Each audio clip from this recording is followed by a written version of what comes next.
can't close the doors, it kind of ruins some of the effect for those who are still in here worshiping. Following the service, we do invite everyone, please, please, please join us downstairs for refreshments.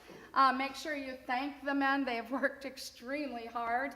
And for refreshments, you go down the stairs just to the left of the sanctuary doors and go all the way to the end of the hall to the big room. And there'll be people guiding you along the way to find the right spot. Or just smell cookies and follow that. You'll be fine.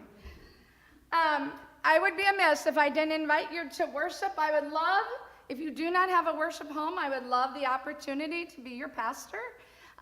We do have 2 services next week for Monday, Thursday at 10 in the morning and 7 at night. The same for Good Friday. And then Easter Sunday, we have a sunrise service at 7. You know, it's not really sunrise unless it's 5:30, but I like to sleep a little. So it's at 7, and then our regular resurrection celebration service at 10 o'clock. All of those details are in your bulletin, your program for tonight. So the other thing I want you to know about this congregation is we are what is called a reconciled in Christ congregation, and that's important to who we are as people of faith. And what that means in a nutshell is we love whoever you love. We love you no matter what color your skin is or no matter how much money you have in your pocket. We just always want this to be the place where you feel our love, but more importantly, that you feel the love of God. And so we hope that you feel that tonight as well, but if you are looking for a worship home, we hope you give us a shot and a chance. That's enough, I think. One very important thing. Cell phones, please shut them off. All right, if you'll give me just a minute to get upstairs, we will get started. So, may God bless us all.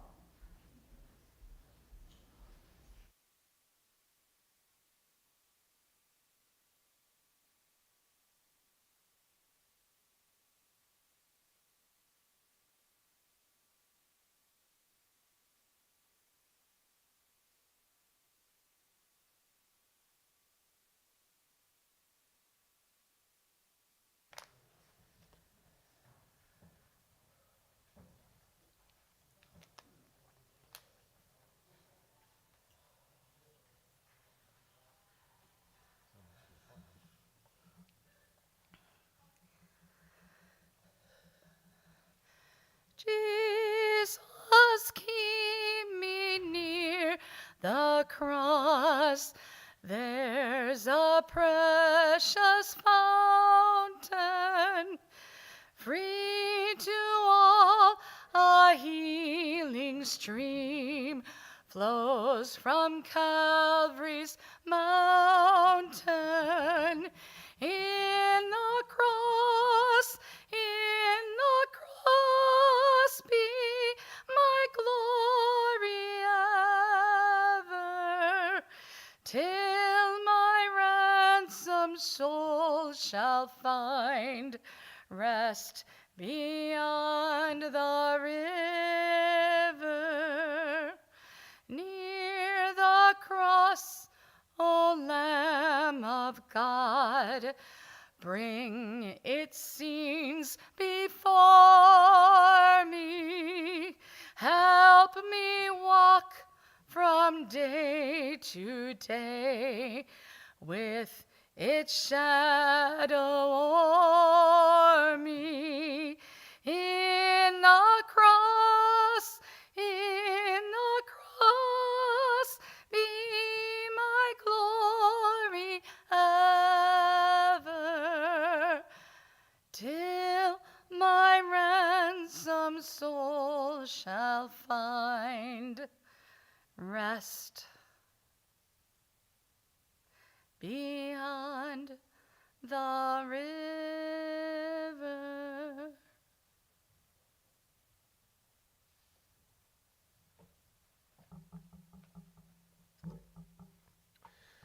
Leonardo da Vinci, famous painter during the Renaissance era, was born in Vinci, Italy in 1452. While he has a collection of beautiful works, Perhaps one of his most famous paintings is The Last Supper. In 1494, when Leonardo was 42 years old, he was hired by the Duke of Milan to decorate the dining room of the convent church, which was the favorite shrine of the Duke's young bride. For the dining room's theme, Da Vinci chose, appropriately, the Last Supper. However, instead of doing a faithful reproduction of the original scene as it had taken place in first century Palestine, Da Vinci chose to reproduce the scene as if it had taken place in 15th century Italy, using what he considered the most dramatic moment of the Last Supper, when Jesus reveals to the apostles that one of them will betray him. In the surprise of the moment, Peter draws his knife and asks John to entreat the master for the identity of the betrayer. A salt shaker is overturned. While the disciples' minds whirled with unanswered questions, the master remained the calm center of their universe. In this living dramatization, reset to modern times and language, we get a glimpse of what the apostles might have been thinking, feeling, and saying after Jesus spoke those ominous words, "Tonight, one of you will betray me." Men of our St. Paul Lutheran congregation will recreate this painting and allow us to sense the emotion of the moment in a live setting. As each man takes up the role of his character, allow their involvement to bring you into the upper room to share this night with them. In this version of the Last Supper, you will see that we have included at the beginning a few women. When the disciples and Christ would have celebrated the Passover, families gathered from all around to be together on this special night. Men, women, and children would have all been together to celebrate and remember finally being free from slavery in Egypt. After Jesus and the apostles have communed, the service will conclude with the congregation taking communion from the table in front of where Christ and his disciples are sitting. Our ushers will invite you to come to the table a pew at a time. Take a wafer, dip it in the chalice, and eat. Please exit the sanctuary silently. We have sought to recreate the painting as nearly as possible. Come silently. Come. Come to the upper room.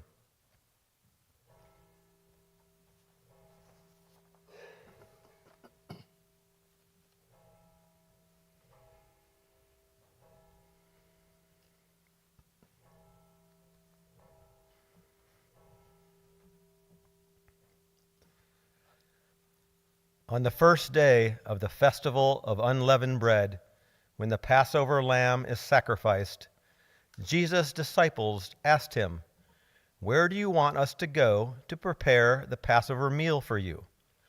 So Jesus sent two of them into Jerusalem with these instructions. As you go into the city, a man carrying a pitcher of water will meet you. Follow him. At the house he enters, say to the owner, "The teacher asks, where is the guest room where I can eat the Passover meal with my disciples?" He will take you upstairs to a large room that is already set up. That is where you should prepare our meal. So the two disciples went into the city and found everything just as Jesus had said, and they prepared the Passover meal there.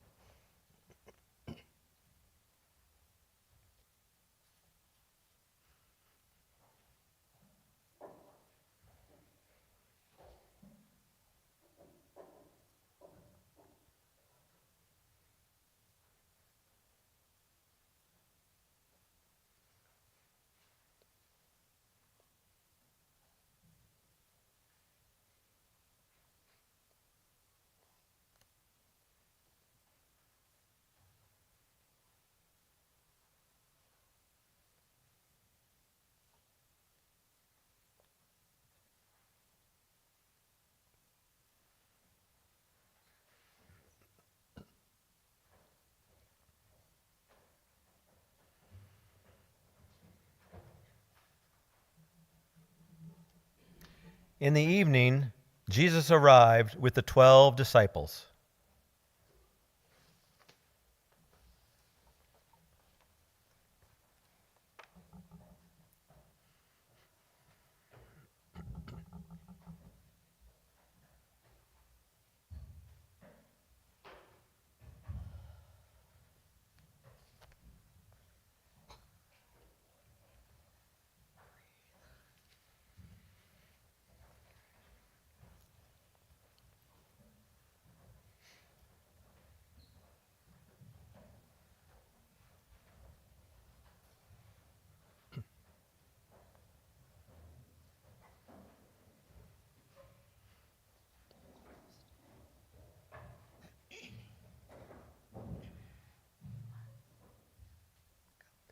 As they were at the table eating, Jesus said, "I tell you the truth.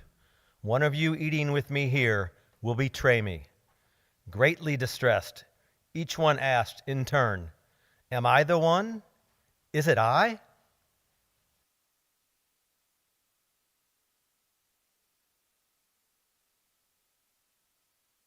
My name is Nathaniel, but my friends call me Bartholomew. Like many of the other disciples, I'm a fisherman. I met Jesus when I was working as a disciple of John the Baptist. My friend Philip came to me and said, "We have found the man whom Moses and the prophets called Jesus of Nazareth, the son of Joseph." I laughed and said, "Really? Can anything good come out of Nazareth?" I wasn't trying to be mean. It's just that Nazareth is such a small town and so insignificant that I couldn't believe that God would reveal his chosen one there. But Philip said, "Come." And he took me to meet Jesus. As soon as Jesus saw me, he said, "Now this looks like a man who could not tell a lie to save his soul." To say the least, I was a little creeped out. "How do you know me?" I asked. And Jesus said, "Even before Philip called you, when you were under the fig tree, I saw you." Whoa. You see, when I was a baby, my mom would leave me under the fig tree leaves when she would go and work in the fields. Jesus knew little things about me that I didn't even remember, possibly even since the day I was born. I did know that this guy is the real deal. And I told him, "You are truly the Son of God, the King of Israel." And I've served him as a disciple and a chosen apostle ever since. Yet now, walking the villages of Galilee, watching them turn water into wine, going to the holy city, Jerusalem, in the middle of this special supper, he tells us that one of us will betray him. How can this be? How could one of us, one of his closest friends, possibly be a traitor? In the back of my mind, I can't help but asking, could it be me? Could I be the one? Is it I?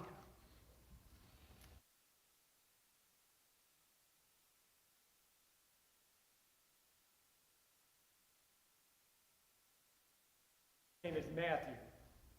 People call me Levi or that tax collector. You know, like Zacchaeus. Because of my profession, I've neither known love or friendship. You may know me by another name since I met Jesus. So here's my story.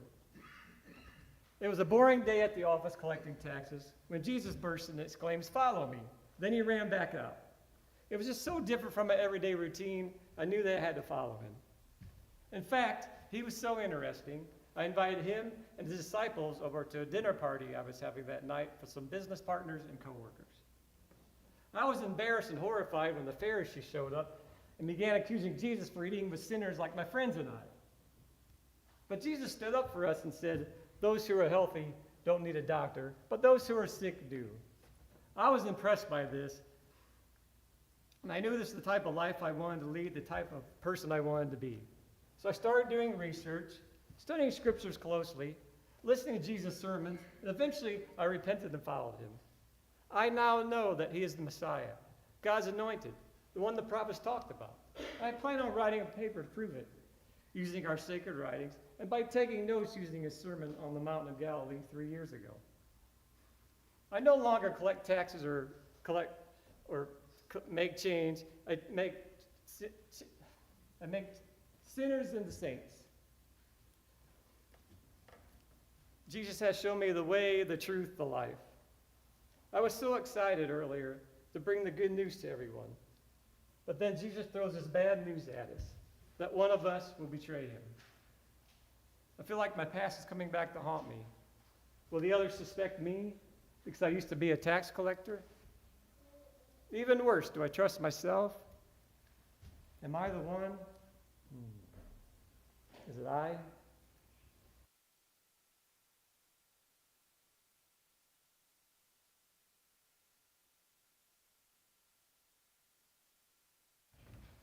My name is James. It's a pretty common name, though, so sometimes people call me James the Little or James Lesser because I'm a lot smaller than the other James. Thaddeus and I are brothers. I'll never forget the first time I saw Jesus. I was walking down the road by where John was baptizing when I noticed a huge crowd gathering. I was curious to see what was going on, so I went down for a closer look. This man Jesus was asking John to baptize him, and John was refusing, but Jesus insisted. When John finally gave in and finished baptizing him, I swear I saw the holy sky opening up and Jesus swooping down in the form of a dove. The whole crowd heard a voice from heaven saying, "This is my beloved Son, from whom I am well pleased." At the end of Jesus' first year of the public ministry, he chose me as one of his 12 apostles. And we've been best friends ever since, walking and talking together, praying, and learn everything I can about him and his heavenly Father. But now, Jesus is saying, one of us will betray him. No way. It's madness to think one of us could do this. Surely the betrayer is out of his mind. It would have to be a stranger, somebody crazy and outside our group. But Jesus is so sure. And I have to ask myself, am I the one? Is it I?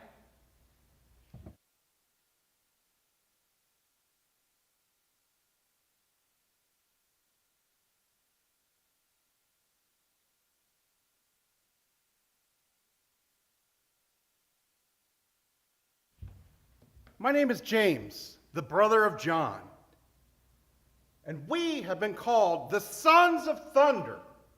I am one of Jesus' chosen 12 apostles. My brother John and I used to be ordinary fishermen, mending our nets by the Sea of Galilee with our father Zebedee, almost 3 years ago. I always knew we were meant for more than that. And sure enough, Jesus asked us to be his disciples, and even one of his hand-picked 12 apostles. I was present in Peter's home when Jesus helped Peter's mother-in-law of her fever. Later, I watched as he raised Jairus' daughter from the dead. But the most astonishing event occurred on the Mount of Transfiguration when we saw Jesus talking with Moses and Elijah.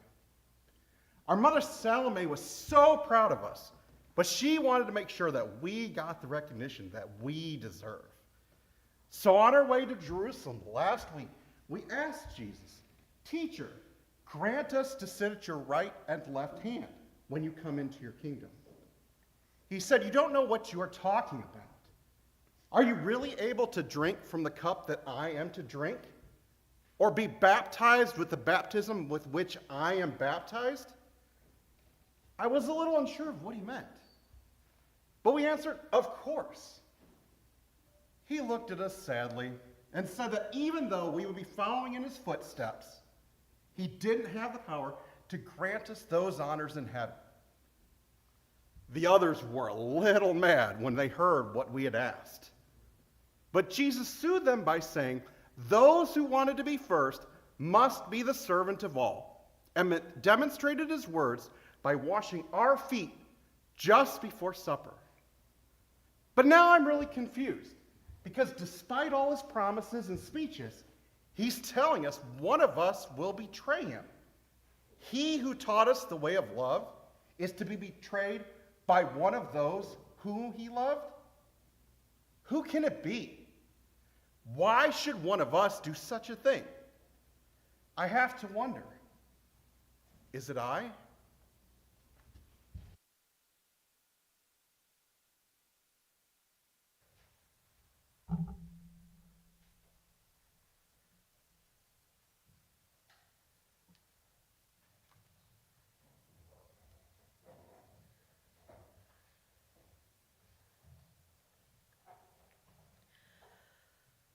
Ubi caritas et amor,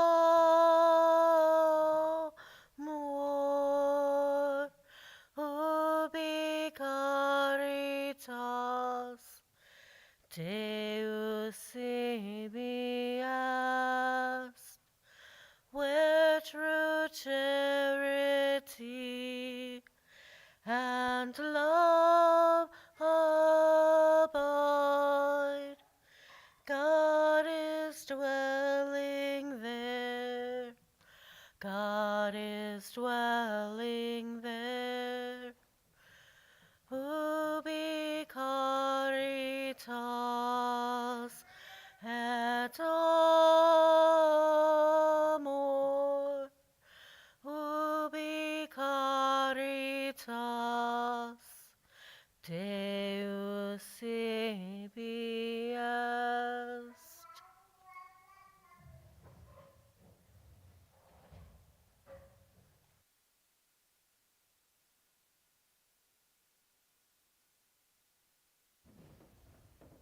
I am Andrew, Simon Peter's brother. Everyone calls me Andrew the Bringer because that's what I do best, is bring others to Jesus. I'm not really talented. I'm just an average Joe, and I've done my best, average Joe, like any one of you. But I've done my best to serve Jesus with what little gifts I do have. I'm the one who brought my brother, Peter, to Jesus. And it's been so amazing to watch him be transformed. You heard about the crowd of 5,000, right? Yes, right. Thank you.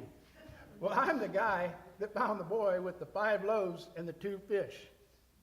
And just the other day, some Greeks came looking for Jesus. And I was called in to help them see the light. Such love and compassion the Lord has for everyone. It's not much, but I guess Jesus saw something good in me because he picked me to be one of the 12 apostles. And we've been very close ever since. I'm not exactly in the inner circle like my brother, but I've been a good friend and companion to my Lord. And truly, what greater gift could life give a fisherman like me? And now, one of us is to betray him? Who could it be? How could anyone do such a thing and still live with themselves? I could never do anything like that.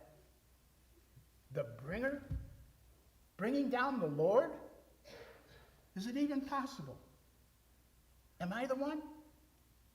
Is it I?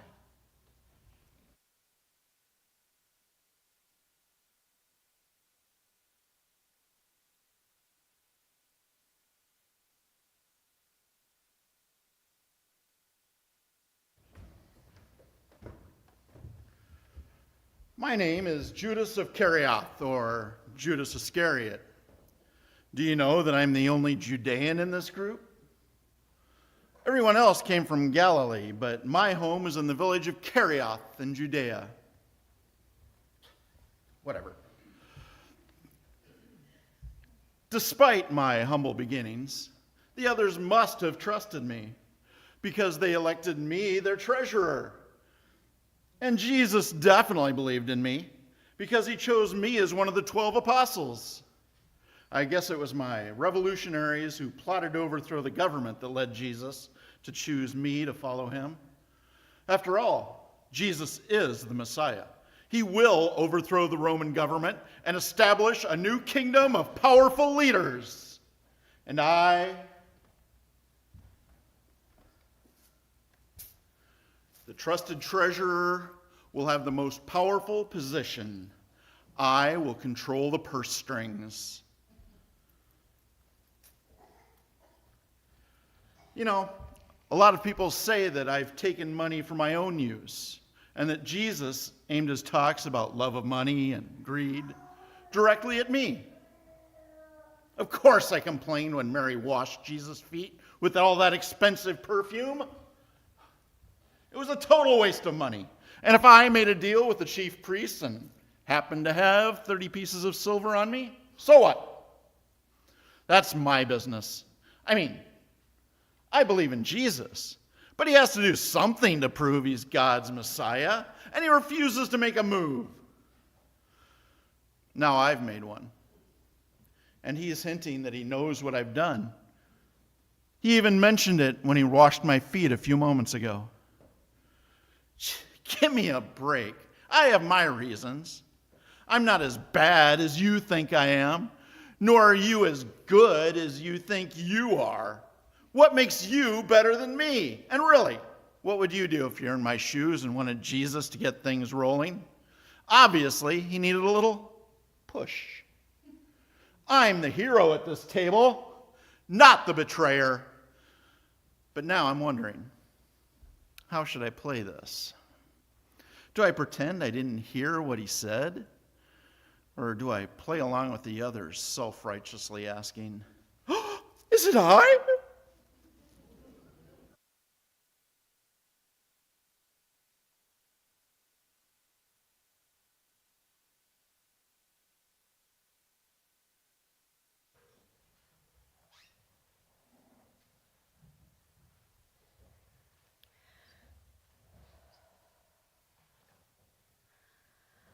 Ah, holy Jesus, how hast thou offended that we to judge thee have in hate pretended, by foes derided, by thine own rejected, O most afflicted, who was the guilty, who brought this upon thee?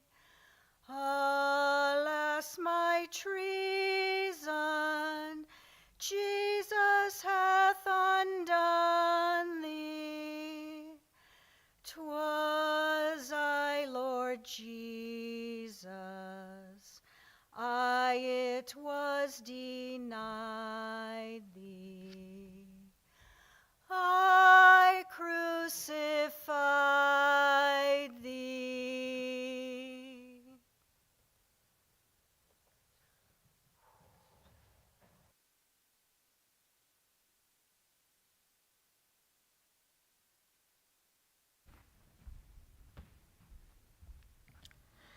Hello, my name is Philip. I remember when I first met Jesus, my friends and I were listening to John the Baptist speak when Jesus came and called us to become his disciples. And we immediately turned and followed him. No questions asked. I was the fourth disciple chosen, and I brought Nathanael to the Master. It was so cool to be there with Jesus, when he fed the 5,000 with just 5 loaves and 2 fish. I was actually really worried and asking Jesus and the others about where we were going to get enough food for everyone, when Andrew brought a boy, just a kid, with his lunch to Jesus. Andrew's really good with that stuff. The other day, these Greeks came to me, because I know the Greek language so well. They were asking for an interview with Jesus, and I wasn't sure what to do. So I talked to Andrew first before we introduced them to Jesus. At first, I had a hard time understanding what Jesus was saying. He told us things like God was our Heavenly Father, and it just seemed way beyond my understanding. Now, having listened to him for a long time, I think I understand what he's saying. It almost seems like anyone who has met Jesus has pretty much met the Father, because in Jesus, I see everything I would want and expect to see in the Father. There was absolutely nothing about Jesus that I wouldn't want to find in the Father. But if that's true, how can there be a traitor in our group like Jesus says? Doesn't he know that by betraying Jesus, he's also betraying God? Could anyone be that blind? Could I? Am I the one? Is it I?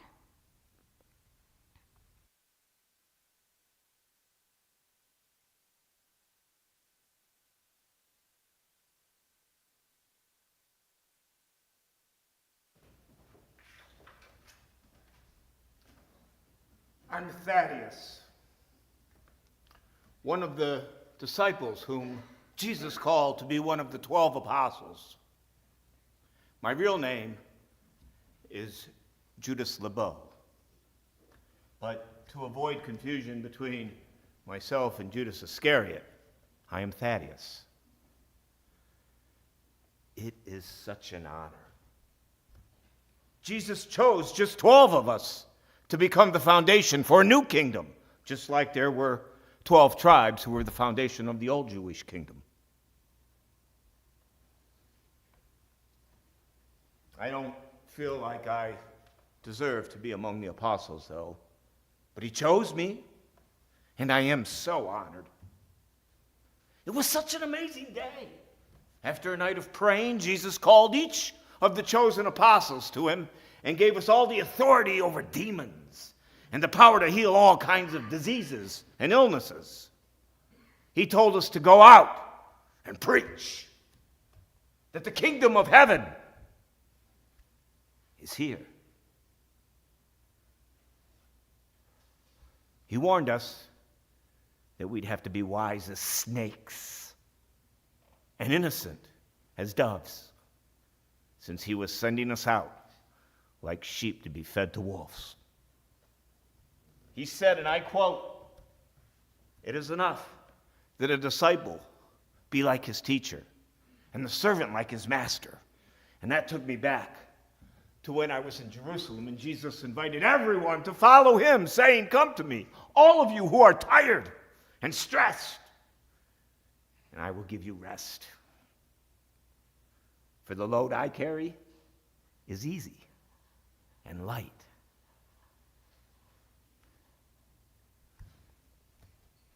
But tonight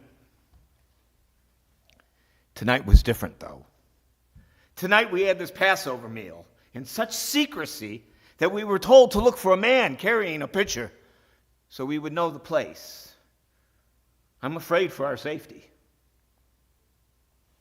Tonight, Jesus, who came to help make our lives easier, is being forced to carry the weight of the world on his shoulders, knowing that one of us will betray him.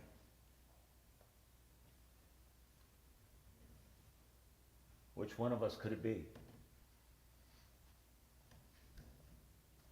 Maybe it's the one we least suspect. Could it be Philip, Peter, Judas, John? Even me.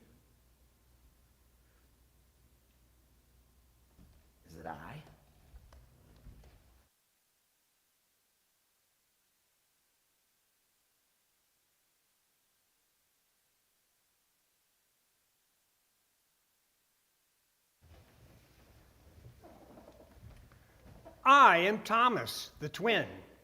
Some people call me Didymus, which means, go figure, twin. While I'm not totally a glass half empty kind of guy, I usually do require evidence before I believe something, just so I can see proof before jumping on the bandwagon, so to speak. I've been given the nickname Doubting Thomas by those who know me. I'm cautious, careful, certain of my actions. I'm not a total stickler, though. Sometimes I'm really brave and spontaneous. Like the day when Mary and Martha sent word to Jesus that their brother Lazarus was dead. Jesus wanted to go see him, but most of our friends were afraid to go to Bethany because Jesus was so unpopular there and the growing opposition to Jesus. They were all afraid to go, but Jesus was determined. And I said, let's go with him, even if it means we die with him. It drives me nuts that people don't remember times like these. They are always bringing up the times when I was a little more cautious and doubtful. They like to talk about the times when I asked a few extra questions rather than just going with the flow. And they totally ignore how faithful and truly courageous I've been. I may have been just a fisherman with them at one point, but I remember when Jesus shared the Beatitudes with us on the Horns of Hatton during his first year of public ministry. I can literally see him chewing out the winds on stormy Galilee and healing the sick, curing the diseased, opening the eyes of the blind, making the deaf hear, cleansing the lepers, and preaching the gospel to the poor. It's just, there are so many people who are enemies of Jesus now, even determined to destroy him. He's trying to make us God's servants, while they are trying to make God serve them. And now, even within our group, his 12 chosen apostles, there's a traitor. Seeing enemies all around us, I'm starting to doubt even myself now. Am I the one? Is it me?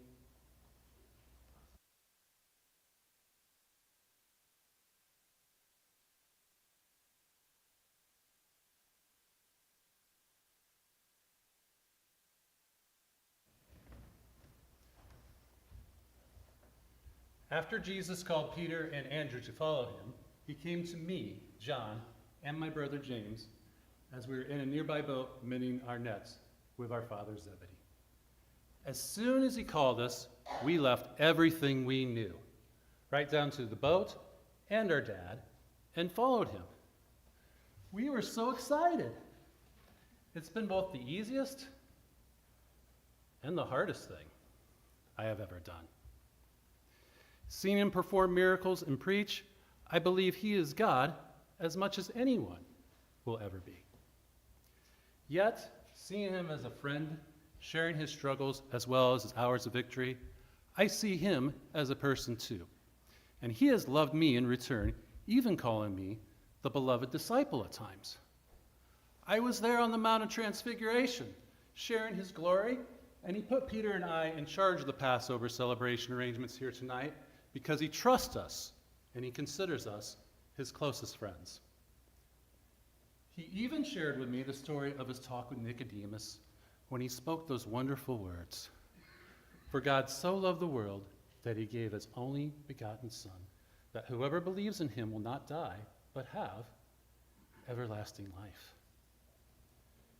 Jesus once said, I am the good shepherd, and the good shepherd gives his life for his sheep. Now this is true sacrificial love. He has given so much for us, and like the good shepherd, he protects us and loves us.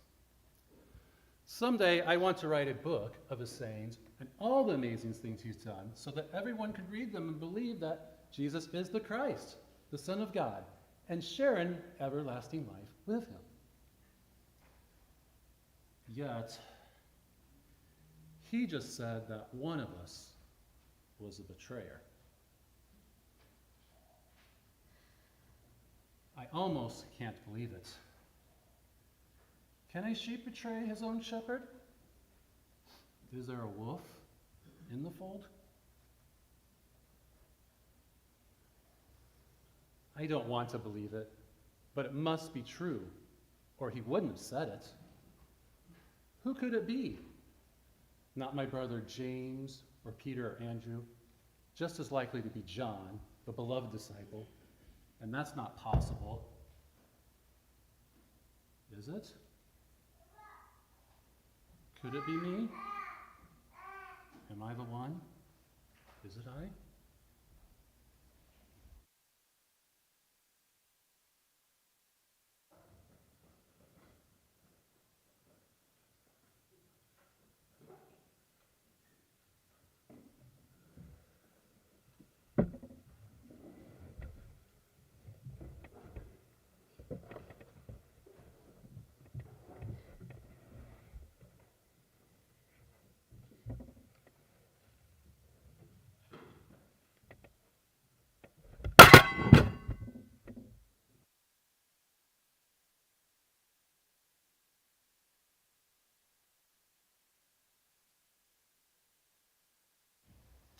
Hey there, I'm Simon. Before Jesus called me, I was hanging out with that bad crowd known as a zealot. Basically, we were a bunch angry, hot-headed, bloodthirsty, happy trigger, and all armed and ready to rebel against Rome. We're about crushing our enemies and bringing back paradise that we thought Israel used to be under David and Solomon were in charge. I live by the sword, and if it wasn't for Jesus, I would have died by the sword. You can imagine my surprise when Jesus told us about another paradise, a kingdom within the human heart where only God is in control. I was totally blown away. I dropped the rebels like the bad habit they were and pledged my allegiance to Jesus instead. He showed me for the battle of the heart is only true through lasting conquest, and in turn, I give him all my loyalty and devotion. Militarily speaking, I guess you could say I surrendered myself to him completely and completely. I raised a white flag and vowed to think as he thinks, to obey as he obeys, and to serve as he serves, and even to love those he loves. Some from my old gang thinks this means I give up my free will and free speech. But for the first time in my life, I actually feel free. I'm not afraid of Rome anymore. Might be mighty, but God is almighty. I watched Jesus conquer evil over unconditional love, and I realized how powerful a sword love can be. But even now within our group, the master said there's a traitor, a deserter, a spiritual Roman among us, one who could take by force what can only be won with love? Who can it be? Matthew, the tax collector and famous servant of Rome? Or does everyone suspect me, since I'm the only one with a history of violence? Is it I?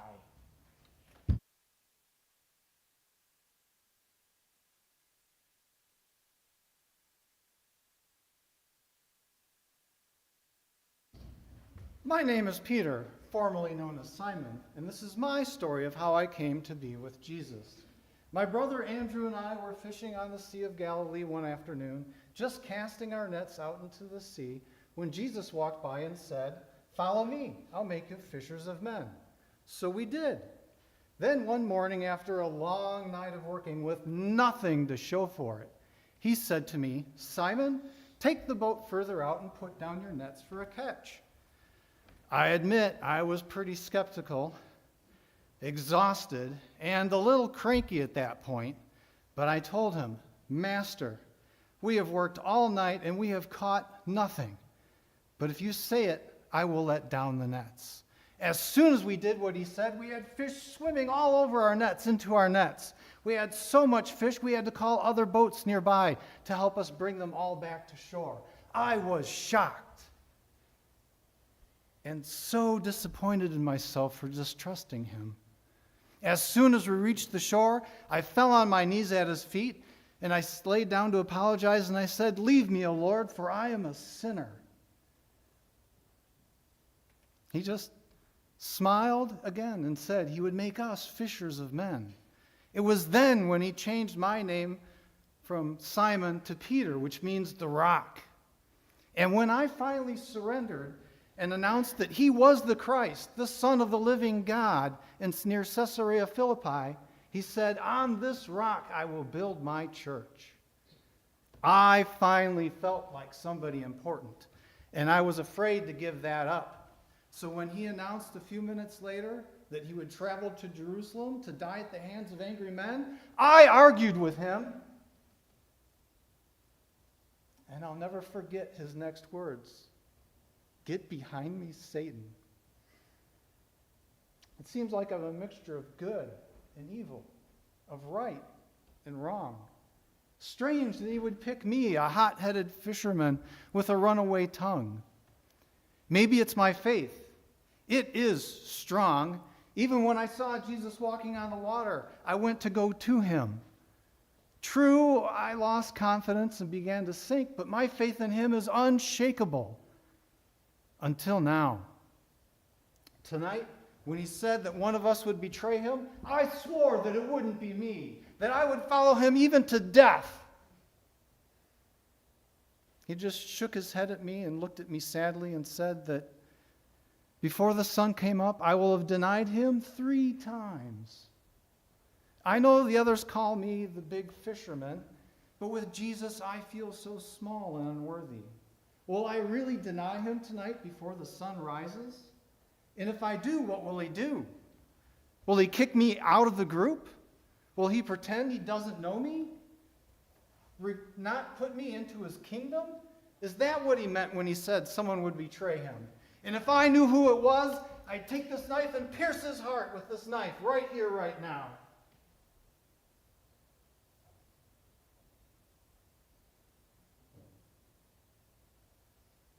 But what if it meant piercing my own heart? God, don't let it be me. Is it possible? God forbid. Is it I?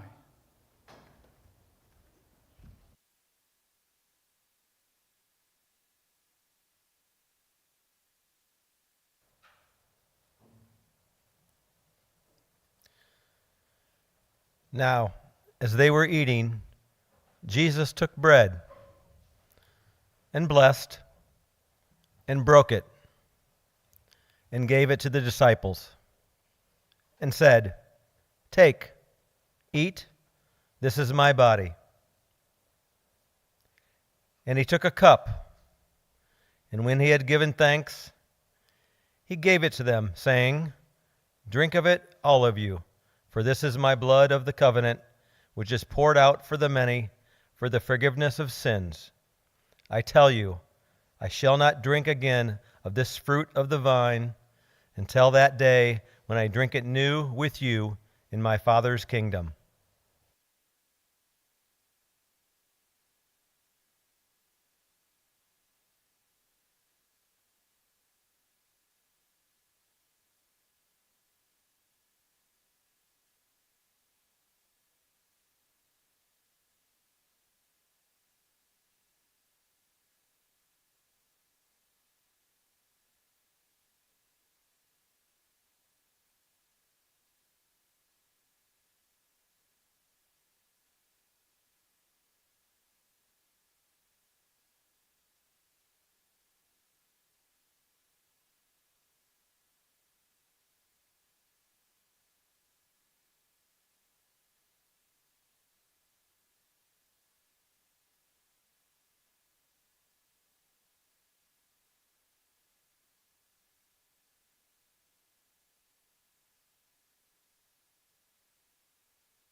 Who is that man? Oh, who is that man? Praying in a moonlit garden. What does he seek? Why does he weep all alone?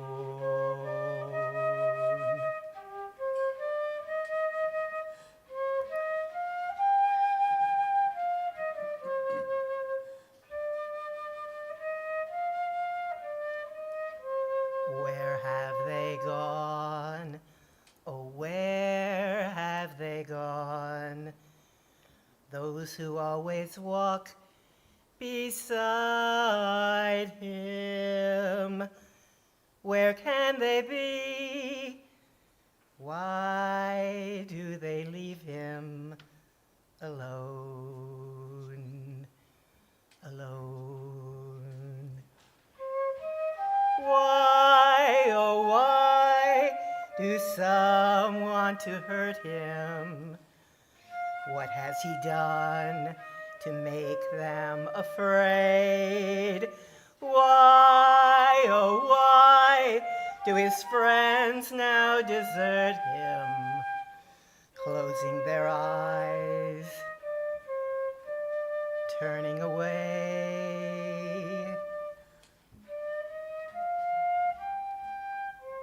Who is that man?